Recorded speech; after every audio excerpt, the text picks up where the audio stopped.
So if you've heard of the red table talk, this is better. It's the red chair talk. And Dr. Ibrahim, it's so nice to have you here, for you to spend a few minutes with us. You're a cardiologist, but there's different types of cardiology. So what type of cardiologist are you? Correct. Thank you for having me here today. I am so honored to be this year's heart champion. I am a general cardiologist. So what does that mean? I see patients with all different types of cardiovascular disease, from coronary artery disease to electrical problems in the heart, arrhythmias to valvular heart disease. I also see patients for prevention, so those who have a family history of heart disease, who are looking to gain more knowledge and learn a bit more about their risk. Now, as a cardiologist, I'm sure you see many patients day in and day out, and so I'm curious, do you notice any patterns? And if you notice any patterns, are there any that seem concerning? Are there any that we should know about and things that maybe we should be aware of coming from you? Absolutely. So as we've heard numerous times today, heart disease is the #1 killer of women. Yet many women are unaware of that fact. And oftentimes we as women are natural caretakers. We are mothers, we are sisters, we are daughters, we are friends. And so oftentimes our days are spent taking care of other people.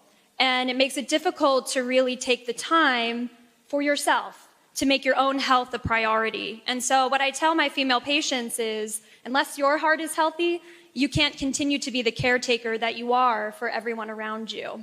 Now, I don't want to get up in your business, okay? But I have a personal question because, we're all busy, right? You're a cardiologist. I'm sure you're very busy. No matter what you do, it's hard to find time. What do you do to unwind? What do you do to relax and take that beat? Sure. So I am a mother. I have a 2-year-old toddler, and I work full time. And so it's challenging to balance motherhood as well as working full time. And so I make it a point to make time for myself each day. I wake up early, most times before my toddler, to take at least 20 minutes to myself to just kind of reset and recharge for the day. After the day is over, my husband, who is here, and I have made it a pact to try and be more active, to get outside, to walk, to incorporate exercise together as a family. In that way, trying to instill in our daughter how important it is to be active. We've talked a lot about be the beat. What does that mean to you? How can we give that phrase meaning in our own lives? Yeah, so be the beat to me means being that inspiration for others in your life. And I've gained a new perspective as a mother in terms of how important our actions can be. There's always someone watching, whether it's your child, whether it's your friends. And so setting that example of what it means to take care of your heart and to take care of your health means being the beat for other people. All right, now I have a big one for you. Yes. And there's statistics here. Yes. And I came with them. Okay, so we have some statistics, and it's talking about specifically how heart health is impacted by Black women and how heart health is impacted when we talk about Hispanic women. And so one of our statistics is that cardiovascular disease kills more than 50,000 Black women annually, and stroke is a leading cause of death among many Black women. And we also have a statistic that on average, Hispanic women are likely to develop heart disease 10 years earlier than non-Hispanic women.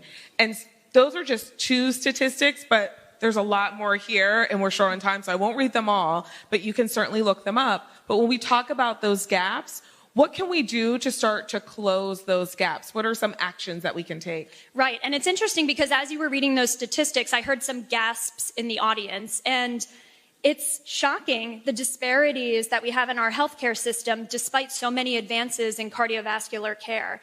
And it actually is a bit enraging that, in this time, why is there such disparity, particularly for women of color?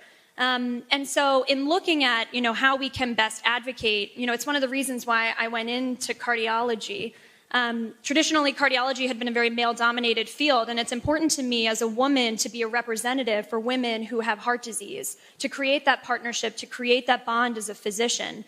But I think even from a broader sense, it's important that women of color have care providers of color as well, people that understand what they are going through, and people who can also identify those disparities and address them. And so that's why I think programs like STEM Goes Red in particular are so important, involving women and young girls who may not have had the exposure to learning about the medical field, to be able to learn, to be able to become doctors, nurses, technologists, and further diversify our workforce, because I think that's one of the keys in addressing these disparities.